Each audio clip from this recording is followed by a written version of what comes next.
Role sir. जी sir. तो जो modern warfare है it is not fought only on the border.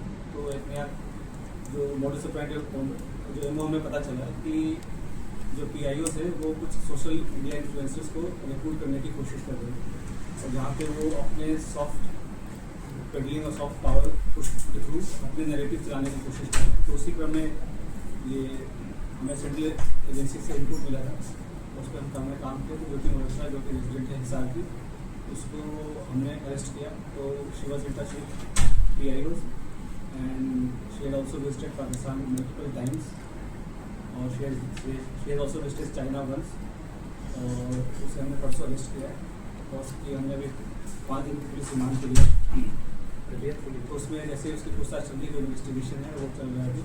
और जो उसके फाइनेंशियल ट्रांजेक्शन है उसको हम एनालाइज कर रहे हैं, जो भी उनके ट्रैवल डिटेल्स हैं, कहाँ गए हैं, किस से मिले हैं, वो सब एनालाइज कर रहे हैं। We are in touch with central agency और उनके कोऑर्डिनेशन के साथ हम इसको काफ़ी गंभीरता से इसकी।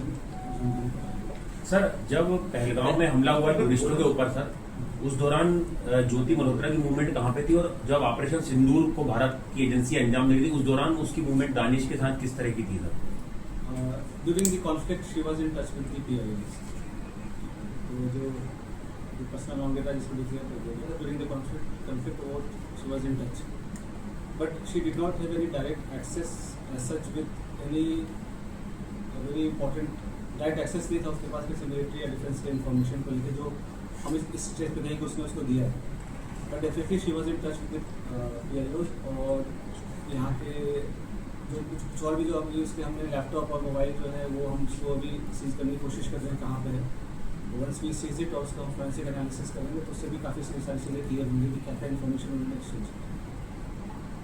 सर इसके बैंक डिटेल वगैरह की सर मनी ट्रेल जो है तो हमारे साइबर एंड जो फाइनेंशियल एक्सपर्ट्स हैं जो भी इन्वेस्टिगेशन के और मल्टीपल टीम्स लगे हुए हैं, फिर एनालाइजिंग एवरीथिंग जो भी उनके फाइनेंशियल ट्रांजेक्शंस हैं, ट्रैवल डिटेल्स हैं और क्योंकि जो उसके ट्रैवल डिटेल्स है दैट डिफाइज उसकी जो नॉन सोर्स ऑफ इनकम है उससे ज़्यादा है, तो वो कहाँ से उसके फंडिंग हो रही है नहीं। शी वॉज इसलिए ट्रैवल ब्लॉगर जो फ्रंट में जो है वो ट्रैवल ब्लॉगिंग कर रही थी, घूमती थी। और वो होता क्या है कि लोग हैं उनको पता नहीं होता कि क्या सही क्या गलत है, तो शेयर्स व्यूज़ और लाइक्स और उसके फॉलोअर्स के चक्कर में they follow to such trap और उनको ये नहीं पता होता कि उसके नेशनल इंटरनेशनल क्या रेमिफिकेशन है।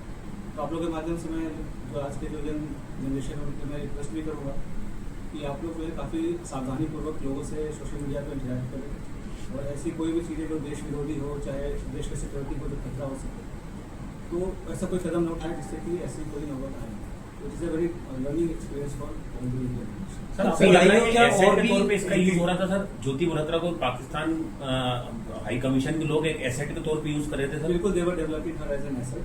और जैसे she was in touch with other YouTube influencers जो जिसे कहते हैं आज की डेट में, जो हमारे देश के और भी जो इन्फ्लुएंसर्स उसमें भी टच में थे, they were also in touch with the PIOs और उनके सोशल गैदरिंग वगैरह में भी जाना होता था। जैसे मैंने बताया कि मॉडर्न वॉरफेयर में बस बॉर्डर पे नहीं लड़ते, ये भी एक वॉरफेयर है जहाँ पे वो रिक्रूट करके और इन्फ्लुएंसर से अपनी नैरेटिव पुश करने की कोशिश करना और यहाँ के जो सॉफ्ट पावर को के थ्रू यहाँ पे अपने इमेज को सुपर डिस्टॉर्ट करना, ये सब सारी चीज़ें कोशिश की। अभी तक सर किस तरह की जानकारी साझा करने की बात है? समय से जो है हमारी मदद की अभी जैसे मैं अभी दबाव का तो ऐसा कोई ये सभी इन्वेस्टिगेशन का विषय है, अभी तक तो दबाव वाली ऐसी कोई बात नहीं है। जैसे मैंने बोला कि ट्रैवल ब्लॉगर थे और जो पूछताछ में जैसे कि चंद व्यूवर्स और लाइक्स और शेयर के चक्कर में ट्रैप में आ गया, उसके बाद उसे जैसे विजिटेड पाकिस्तान तो भी काइंड ऑफ स्पॉन्सर भी था।